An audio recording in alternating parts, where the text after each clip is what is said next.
नमस्कार, स्वागत है आपका देश के नंबर 1 बिजनेस चैनल जी बिजनेस में। मैं हूं दीपक डोभाल। आप देख रहे हैं आपकी खबर आपका फायदा। और आज बात दिल्ली की बात इसलिए आज कर रहे हैं क्योंकि दिल्ली से बड़े चौंकाने वाले आंकड़े सामने आए हैं और इन आंकड़ों को जारी करने वाला कोई और नहीं है, कोई इंडिपेंडेंट स्टडी नहीं है, बल्कि वहां के खुद डिप्टी सीएम ये कह रहे हैं कि 31 जुलाई तक अकेले दिल्ली में 5.5 लाख केसेस हो जाएंगे। जी हां, 5.5 लाख सिर्फ दिल्ली में। ये स्वीकारोक्ति है दिल्ली सरकार की या ये इसके पीछे बात कुछ और है? क्या सरकार ये मान रही है दिल्ली की कि वो फेल हो गई है जिसकी वजह से इतने ज्यादा आंकड़े बढ़ रहे हैं? कहां चूक हो गई? क्योंकि एक तरफ आप दिल्ली की जनता को कहते हैं कि आप कोरोना के साथ जीना सीख जाइए, अर्थव्यवस्था को खोलने दीजिए, लॉकडाउन के बाद अब अनलॉकिंग की जो प्रक्रिया है उसमें सबसे आगे दिल्ली था। तो क्या बड़ी चूक हुई है दिल्ली से? क्या दिल्ली में स्थिति हाथ से फिसलती जा रही है? और क्या दिल्ली में कम्युनिटी स्प्रेड हो चुका है जिससे बार बार वहां की सरकार पल्ला झाड़ रही है? आखिर दिल्ली की इस स्थिति के लिए जिम्मेदार कौन है और दिल्ली का भविष्य क्या होगा, इस पर कर रहे हैं आज चर्चा। पहले रिपोर्ट देख लीजिए, फिर लौटते हैं, मेहमानों का पैनल होगा।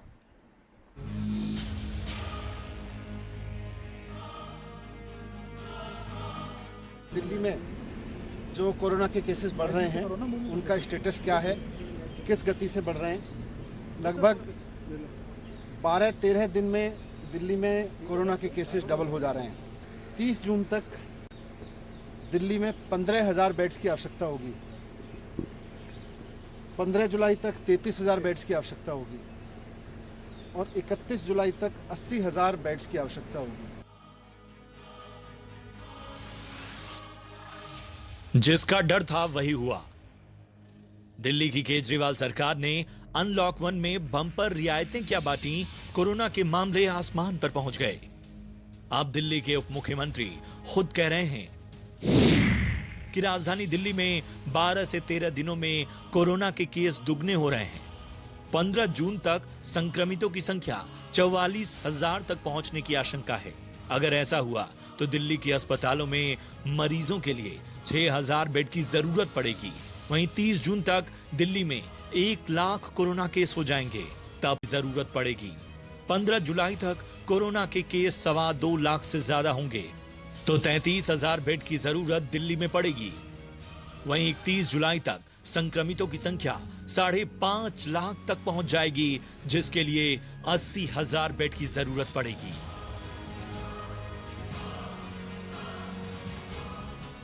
अब जबकि दिल्ली में पिछले 10 दिनों से टेस्ट की संख्या कम कर दी गई है, फिर भी रोजाना 1500 तक नए केस मिलना चिंता बढ़ा रहे हैं।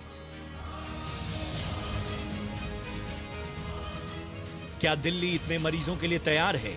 दिल्ली कोरोना के खिलाफ कितनी तैयार है? आइए वो भी जान लेते हैं। दिल्ली में 9 सरकारी और 74 निजी कोविड अस्पताल बनाए गए हैं। इनमें 8,575 बेडों को कोरोना के मरीजों के लिए रखा गया है।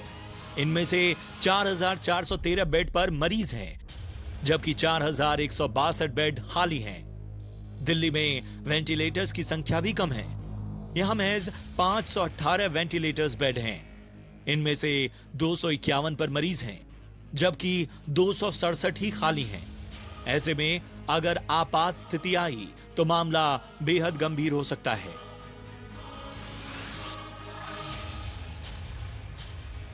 दिल्ली में फिलहाल कोरोना संक्रमितों की संख्या 30,000 के करीब पहुंच चुकी है, जबकि लगभग 875 लोगों की मौत हो चुकी है।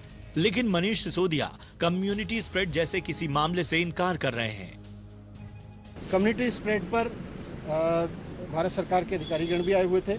उनका कहना था कि अभी दिल्ली में कम्युनिटी स्प्रेड की स्थिति नहीं है। मनीष सिसोदिया ने दिल्ली के अस्पतालों को दिल्ली वालों के लिए रिजर्व करने के फैसले पर भी राय दी। उन्होंने कहा कि एलजी अनिल बैजल के फैसले पलटने से संकट पैदा हो गया है, लेकिन दिल्ली सरकार सभी राज्यों के मरीजों को अच्छा और बेहतर इलाज देगी। सरकारें कुछ भी कहें, लेकिन राजधानी के जैसे हालात अभी दिख रहे हैं, उससे साफ है कि आने वाले दिनों में हालत और ज्यादा खराब होगी। ब्यूरो रिपोर्ट, जी मीडिया।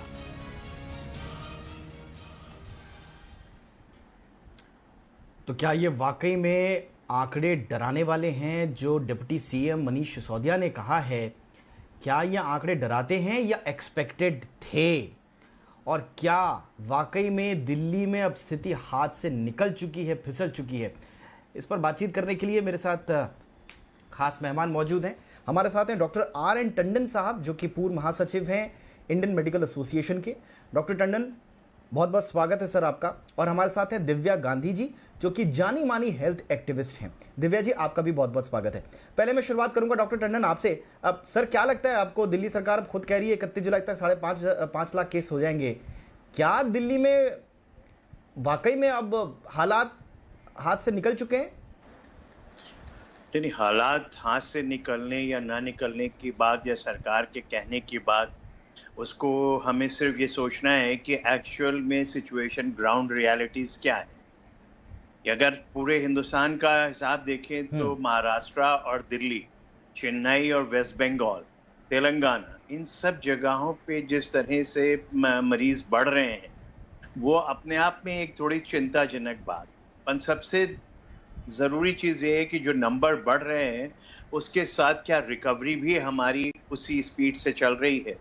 तो रिकवरी का जो हमारा ग्राफ 23% से चल रहा था, वो 48% पे आ गया। ये तो बिल्कुल मानना है कि नंबर ऑफ केसेस बढ़ रहे हैं और अभी कुछ समय तक ऐसे ही बढ़ते रहेंगे। अगर हम एम्स के डायरेक्टर का स्टेटमेंट 15 दिन पहले का याद करें तो उनका कहना यही है कि जून और जुलाई में इंडिया में पीक आएगा। तो वो पीक जिस तरह से आएगा, जो कैलकुलेशंस बहुत सारे पैरामीटर्स को लेके करे गए हैं, जिस तरह से हम डबलिंग की बात कर रहे हैं, इंडिया की डबलिंग इस समय 14 to 15 डेज के आसपास है, तो वो दिल्ली की 12 से 13 दिन की है। तो उन सब चीज़ों को लेकर के ही दिल्ली गवर्नमेंट ने अपना ये एक डाटा निकाला है और उसी के हिसाब से वो इस तरीके से प्रेडिक्ट कर रहे हैं। ये प्रेडिक्शन है। सर, आपको लगता है ये जो डेटा गवर्नमेंट ने दिया है, दिल्ली गवर्नमेंट ने, क्या सर ये एक्सपेक्टेड है? अगर ये प्रेडिक्शन भी है तो क्या ये एक्सपेक्टेड है या आपको लग रहा है कि कहीं चूक गए हम दिल्ली में?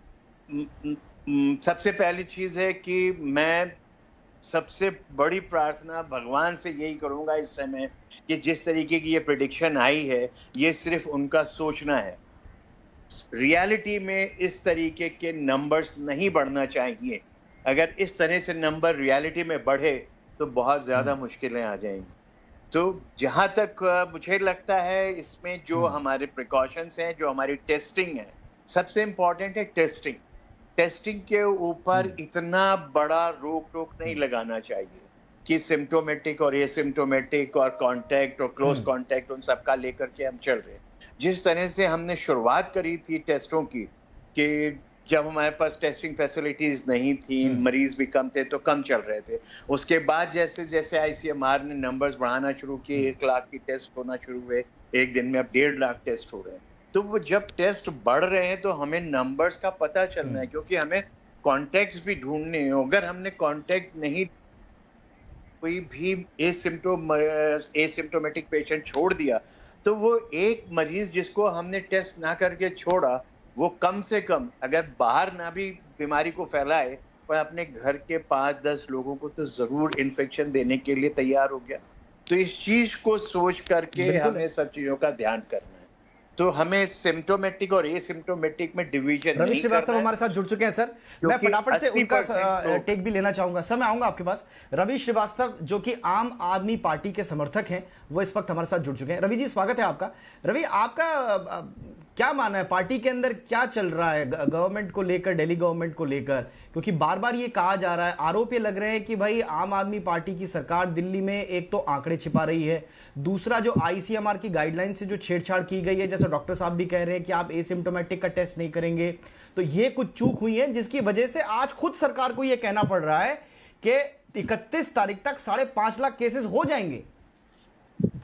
देखिए डोभाल जी, मैं समझता हूँ इसमें दिल्ली सरकार को दोष देना ठीक नहीं होगा, क्योंकि ये ICMR की ही गाइडलाइन थी कि असिम्प्टोमेटिक केसेस को टेस्ट ना किया जाए। अब माननीय LG महोदय ने उसको रिवर्स कर दिया है, तो सरकार भी टेस्ट करेगी। सरकार को उसमें पहले भी कोई आपत्ति नहीं थी और आगे भी नहीं होने वाली है।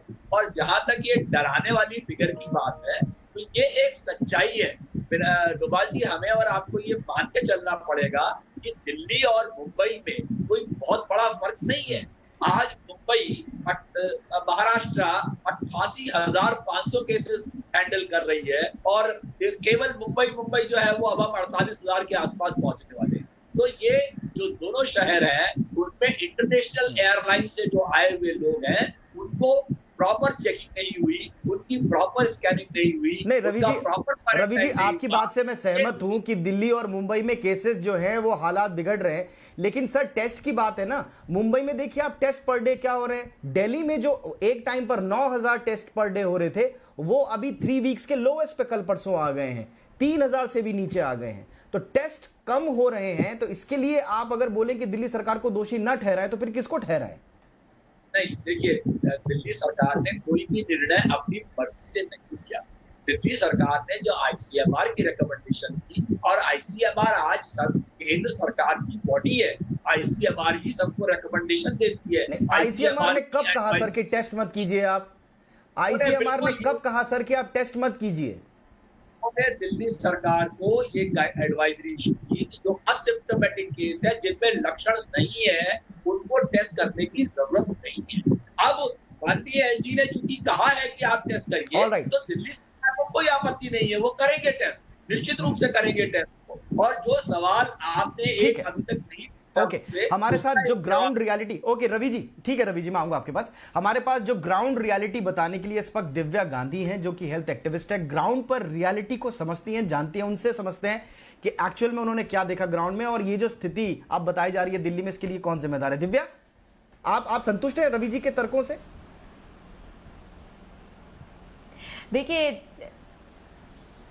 देखिए जहाँ तक टेस्टिंग की बात करें तो वो हम सब जानते हैं कि टेस्टिंग बहुत ज़्यादा तरीके से और सही तरीके से, जितने लोग वेट कर रहे हैं टेस्ट करने के, उनकी टाइमली टेस्टिंग हो रही है या नहीं हो रही है। जहाँ तक आप कोरोना वायरस की बात करते हैं, देखिए हमारी फाइट किसी इंसान के साथ नहीं है, हमारी फाइट है किसी वायरस के साथ। हम चाहते हुए भी पूरी तरीके से कितनी भी सोशल डिस्टेंसिंग कर लें, कितने भी नॉर्म्स फॉलो कर लें, जो कि अगर आप देखेंगे लॉकडाउन खुलने के बाद आप अगर मार्केट में जाते हैं, किसी मॉल की बात तो भी मैं नहीं करूंगी, मैं नहीं गई, लेकिन अगर आप किसी भी जगह पे जाते हैं आप देखेंगे सोशल डिस्टेंसिंग ठीक से फॉलो नहीं हो रही है। हम में से कितने जने हैं जो एसिम्प्टोमेटिक होंगे, जो शायद ठीक भी हो गए होंगे, जिनकी इम्यूनिटी अच्छी होएगी, कितने जने हैं जो कि टेस्ट के लिए वेट कर रहे हैं, जिनका टेस्ट नहीं हो पा रहा है क्योंकि उनके पास शायद लिखित में कुछ नहीं है तो टेस्ट नहीं हो पा रहा, या लाइन बहुत लंबी है जिस वजह से टेस्ट नहीं हो पा रहा। हम लोगों को इस टाइम ये देखना है कि हम किस तरीके से अपनी इम्यूनिटी को स्ट्रॉन्ग रखते हैं ताकि हम घर पे रहकर भी इसका इलाज कर सकें। आज की डेट में सबको पता होगा कि इतने बेड हैं, इतनी टेस्टिंग हो रही है, इस तरीके से ये प्रोसीजर शायद हमें फॉलो करना है, लेकिन हम में से कितने जने जानते हैं कि अगर हमारा कोविड पॉजिटिव आता है हमें घर रहकर क्या क्या चीजें फॉलो करनी चाहिए, हम अपने लेवल पे किस किस चीज को टेस्ट कर सकते हैं, किस तरीके से हम खुद उससे लड़ सकते हैं।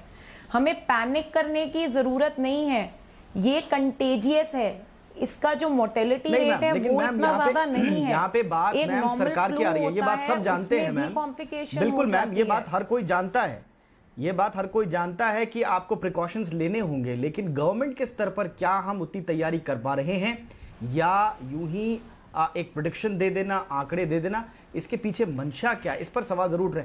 टंडन सर,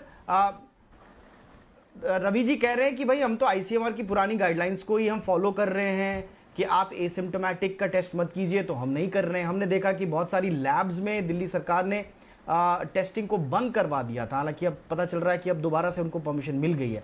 आपको लगता है दिल्ली सरकार बिल्कुल स्मूथली फंक्शन कर रही है और जो आरोप लग रहे हैं वो गलत लग रहे हैं? देखिए, सबसे पहली चीज तो मैं सबसे रिक्वेस्ट ये करूंगा कि ये जो समय है ये सिर्फ वायरस बीमारी से लड़ने का है और देश की जनता और दिल्ली की जनता की सेफ्टी और उनके हेल्थ को देख करके हमें आगे काम करना है। एक दूसरे के ऊपर ब्लेम करके इस तरह से हम कुछ भी हासिल नहीं कर पा रहे हैं। सबसे बड़ी चीज ये है कि दिल्ली सरकार ने क्या क्या अपनी तैयारियां करी वो सबको पता है, वो क्या करना चाहते हैं, किस तरह से तैयारी करना चाहते हैं, जिस तरीके की उनको राय मिली, जिस तरीके के उन्होंने इन्फरेंस ड्रॉ किए हर एक एविडेंस से, चाहे वो आईसीएमआर ने दिए हों, चाहे सेंट्रल गवर्नमेंट ने दिए हों, उनके हिसाब से जितना उन्होंने करने की कोशिश करी वो करा। परंतु गवर्नमेंट की रिस्पॉन्सिबिलिटी सबसे पहले यहाँ पे आती है जब आप ये कहते हो कि लाइफ एक फंडामेंटल राइट है, health is a fundamental right under section 21 of constitution. तो वहाँ पर हमें इस चीज़ का ध्यान करना है कि जो भी हमारे मरीज हैं उनकी देखभाल और उनके टेस्ट उस तरह से होने चाहिए जिस तरह से उनकी ज़रूरत है। जहाँ तक आईसीएमआर के एसिम्प्टोमेटिक टेस्ट की बात हुई थी, वो सिर्फ ये था कि कोई भी सड़क पे चलता हुआ आदमी ये सोचे कि मुझे अपना टेस्ट कराना है, तो उसके लिए बात करी गई थी कि एसिम्प्टोमेटिक के टेस्ट ना करे जाएं। परंतु जहाँ तक कांटेक्ट की बात है कि जो लोग उनके पेशेंट के कांटेक्ट में हैं वो आम तौर पे एसिम्प्टोमेटिक रहेंगे, क्योंकि आज भी हमारी एसिम्प्टोमेटिक पेशेंट्स की संख्या 80% है इंडिया में। तो एसिम्प्टोमेटिक के टेस्ट हुए हैं तभी ये पता चला है। परंतु सबसे बड़ी प्रॉब्लम ये आई कि जब आपने ट्रीटमेंट ओपन किया कि आप हर एक बीमारी का इलाज कीजिए, नॉन कोविड पेशेंट्स को भर्ती करना शुरू कीजिए, उनका ट्रीटमेंट कीजिए, तो सबसे बड़ी प्रॉब्लम आई जब नॉन कोविड के लिए टेस्ट करने की बात हुई तो लोगों ने कहा कि इनके नहीं होने चाहिए। वो जबकि साइंटिफिकली देखा जाए तो ठीक नहीं है, क्योंकि साइंटिफिकली जो भी पेशेंट ऑपरेट हो रहा है उसका हमें कोविड स्टेटस पता होना चाहिए, क्योंकि ये रिपोर्ट बहुत सारी इंटरनेशनल जर्नल्स में आ गई हैं। अगर कोविड जिसको है पॉजिटिव उसका ऑपरेशन हो रहा है तो वो प्रॉब्लम ज्यादा फेस करेगा, उसकी मोर्टेलिटी भी बढ़ सकती है। तो इन लोगों का एसिम्प्टोमेटिक होते हुए भी टेस्ट नहीं रोकना चाहिए, क्योंकि ये उनकी हेल्थ, उनकी लाइफ और उन सब चीजों के साथ जुड़ा हुआ है। तो ये सब चीजें जो है ये सिम्प्टोमेटिक में ना मानी मुझे लगता है जाए। कि और रवि जी से ये सवाल जरूर पूछा जाना चाहिए, और मुझे लगता है कि रवि जी को इस सवाल का जवाब रवि जी के पास जरूर होगा। जो डॉक्टर साहब कह रहे हैं कि ठीक है, आईसीएमआर की गाइडलाइंस में था कि एसिम्प्टोमेटिक को आप फिलहाल छोड़ सकते हैं टेस्टिंग के मामले में, लेकिन जब कॉन्टैक्ट ट्रेसिंग की बात आती है, जब कॉन्टैक्ट ट्रेसिंग के रूट्स पकड़ने आप जाते हैं, तो उसमें अगर कोई एसिम्प्टोमेटिक है तो उसका टेस्ट होना चाहिए था। ये नहीं कि ट्रेसिंग में भी आप एसिम्प्टोमेटिक को छोड़ दें। तो दिल्ली के आंकड़ों को लेकर जो चिंता बढ़ी है उसी पर हम समझने की कोशिश कर रहे हैं कि इसके पीछे जिम्मेदार कौन है, और क्या वाकई में ये आंकड़े जो दिल्ली सरकार अब दे रही है क्या वो स्वाभाविक हैं या फिर हम कहीं चूक गए। रवि जी आप बताइए। देखिए, जैसा डॉक्टर टंडन ने कहा, ब्लेम गेम की बात नहीं है, लेकिन इंट्रोस्पेक्ट तो हम कर सकते हैं कि सरकार से कहां चूक रह गई, कहां पर हम लोगों ने गलतियां करी, और अगर वो करी हैं तो भविष्य में ठीक हो सकती हैं। आपको नहीं लगता है कि एसिम्प्टोमेटिक लोगों का टेस्ट नहीं करवाने का फैसला हो, चाहे वो 12-12 घंटे आप कॉल सेंटर में फोन लगाइए। मैं जितने लोगों से बात कर रहा हूं, हमारे शो में कुछ दिन पहले एलन राव साहब थे जो कि पूर्व दिल्ली कमिश्नर थे, उन्होंने कहा कि उनके कुछ रिश्तेदारों ने जब फोन करने की कोशिश की कि हमें कोरोना जैसे लक्षण है, तो 12-12 घंटे तक फोन नहीं उठाया। जो कोरोना पॉजिटिव पाए गए हैं उनको हॉस्पिटलाइज करने की व्यवस्था दिल्ली में नहीं है। तो दिल्ली में ग्राउंड रियलिटी सबको पता है, दबी जुबान में हर कोई इस बात को जानता है कि दिल्ली में क्या स्थिति है। किसको जिम्मेदार ठहराए फिर सर? दीपक, मैं डॉक्टर टंडन की बात से पूरी तरह से सहमत हूँ, क्योंकि असिम्प्टोमेटिक का टेस्ट नहीं करना मैं समझता हूँ एक तरीके की चूक है। क्यों? कि असिम्प्टोमेटिक अपने आप ठीक हो जाएगा, मगर ये पता नहीं कि वो कितने लोगों को इन्फेक्ट कर गया है। तो इस तरह की जो चूक है ये करेक्ट होनी चाहिए।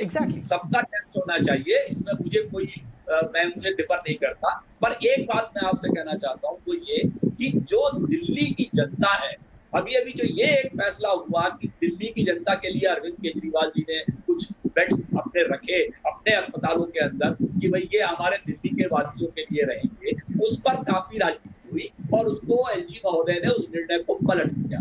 तो ये एक चीज ऐसी है कि मेरा उसमें सवाल ये है कि जो दिल्ली का पेशेंट है वो किसके पास जाएगा? क्या दिल्ली का पेशेंट अगर उसके बेड खत्म हो गए, बाहर के लोगों ने बेड ले लिए और नहीं मिला, तो वो क्या फरीदाबाद, सोनीपत, नोएडा, गाजियाबाद जाएगा इलाज कराने के लिए? ये एक बहुत ही एक जघन्य बात है। दूसरा एक चीज मैं ऐड करूं, तो दिल्ली के मुख्यमंत्री ने ऐप लॉन्च किया जिसमें आपको बेड्स की संख्या और अस्पताल का नाम सब चीजें मिलेंगी।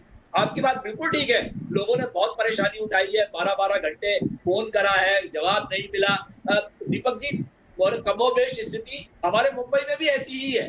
बिल्कुल यही हाल है यहाँ पर भी कि कोई हेल्पलाइन जो है वो हेल्पलेस लाइन है, उसमें कोई हेल्प नहीं मिलती है। तो इसलिए उन्होंने एक ऐप लॉन्च किया कि भाई आपको लाइव ऐप रहेगा, आपको बैठे बैठे जानकारी मिलेगी किस अस्पताल में आपको जाना है, कहाँ भर्ती होना है। वो अकेले मुख्यमंत्री हैं जिन्होंने प्राइवेट अस्पतालों में फाइन ठोका है, वो अकेले मुख्यमंत्री हैं जिन्होंने अस्पतालों के खिलाफ अगर मोटी रकम मांगी गई है तो एफआईआर तक दर्ज कराई है। मैं समझता हूँ अरविंद केजरीवाल की सिंसियरिटी पर किसी को अविश्वास। सर रवि जी ये एफआईआर ठीक है, देखिए आप एफआईआर करेंगे, आपने गंगाराम हॉस्पिटल के डॉक्टर्स पर एफआईआर की, वहां से दिल्ली मेडिकल एसोसिएशन ने आपको चिट्ठी दे दी कि आप डॉक्टर्स को डीमोरलाइज कर रहे हैं, ऐसा मत कीजिए। तो ये बहस चलती रहेगी। सर हम कह रहे हैं कि जब आपको 2 महीने मिले थे तो क्या आपने बेड्स की संख्या बढ़ाई, क्या आपने नए हॉस्पिटल्स बढ़ाए, क्या आपने वेंटिलेटर्स बढ़ाने की कोशिश की, क्या आपने टेस्टिंग बढ़ाने की कोशिश की? ये सामान्य चीजें हैं सर जो एक सरकार से अपेक्षा की जाती है।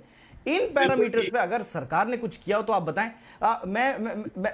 मैं चाहूंगा इस पर दिव्या रिस्पॉन्ड करें इस पर। दिव्या आप क्या देखती हैं इंफ्रास्ट्रक्चर वाइज, क्या बीते 2 महीने में कुछ सुधार हुआ दिल्ली में?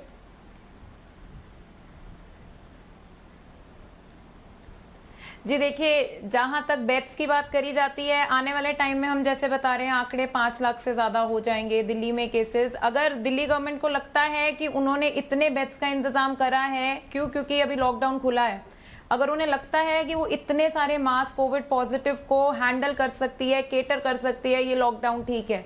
जहां तक आजकल लोगों से बातचीत करके पता चलता है, जो हम देखते हैं और जो हम सुनते हैं उसमें बहुत डिफरेंस है। लोगों को बेड नहीं मिल रहा है, लोगों की टेस्टिंग नहीं हो रही है, कुछ पॉजिटिव लोग हैं जो लाइनों में लगे हुए हैं जिनके टेस्ट नहीं हो पा रहे हैं।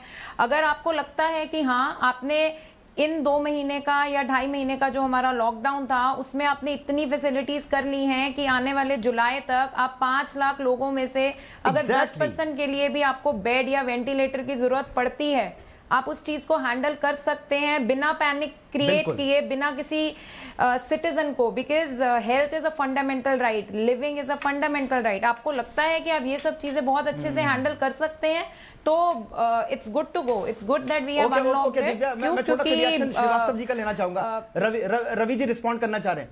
रवि जी संक्षेप में। रवि जी आपने बिल्कुल ठीक बात कही, आपने बिल्कुल सही कहा है। दिल्ली सरकार इस बारे में पूरी तरह सजग है और ना सिर्फ उन्होंने इसीलिए जो बैंकेट हॉल हैं और होटल्स हैं उनको नहीं लॉकडाउन में खोलने की परमिशन दी है, क्योंकि सरकार की ये मंशा है कि बड़े स्टेडियम्स को, बड़े बैंकेट हॉल्स को, बड़े फार्म्स को जहां पर जगह मिलेगी वहां पर वो बेड्स क्रिएट करेंगे, बेड भी क्रिएट करेंगे, वेंटिलेटर्स भी क्रिएट करेंगे, ऑक्सीजन की सुविधा भी करेंगे। ऑलराइट रवि श्रीवास्तव, ऑलराइट ठीक है सर, आपका जवाब मिल गया। मैं फाइनल कमेंट चाहूंगा डॉक्टर टंडन से। डॉक्टर टंडन 30 सेकंड में सर, अभी सर आपको आगे की सॉल्यूशन की तरफ अगर हम बढ़ें आगे और हम इस केस को मान के चलें, worst case scenario 5.5 lakh case 31 जुलाई तक, क्या तैयारी अब करनी चाहिए सर? जी, सबसे बड़ी तैयारी तो हम आम जनता से करेंगे कि उनको जितने प्रिकॉशंस बताए गए हैं, mask, social distancing, hand washing, gloves और अननेसेसरली सड़कों पे घूमना बंद करें और कहीं भी थूकना और इस तरीके की आदतों से बचें। और गवर्नमेंट से रिक्वेस्ट यही रहेगी कि वेंटिलेटर के बजाय हमें ऑक्सीजन वाले बेड्स की सबसे ज़्यादा ज़रूरत पड़ेगी। तो ऑक्सीजन बेड्स बढ़ने चाहिए, चाहे वो होटल्स में हो, चाहे वो स्टेडियम में हो, चाहे वो हॉस्पिटल्स में हो, क्योंकि ऑक्सीजन की जरूरत सबको पड़ती है। और अगर वो टाइमली मिल जाएगी तो आप उस मरीज की जो कोविड पॉजिटिव है उसका लाइफ सेव करने में सबसे बड़ा फायदा मिलेगा ऑक्सीजन से और कुछ टेस्टों से। तो यही गुजारिश रहेगी कि ऑक्सीजन बेड्स की तैयारी हमारी पूरी होनी चाहिए, ऑक्सीजन की कमी कहीं नहीं होनी चाहिए। Thank you so much sir. Doctor Tandon thank you, आपने वक्त निकाला हमारे दर्शकों के लिए। Ravi ji thank you so much, आपने भी हमारे दर्शकों के लिए वक्त निकाला। दिव्या गांधी आपका भी बहुत बहुत शुक्रिया। इसी के साथ आज आपकी खबर आपका फायदा में इतना ही, इजाजत दें, नमस्कार।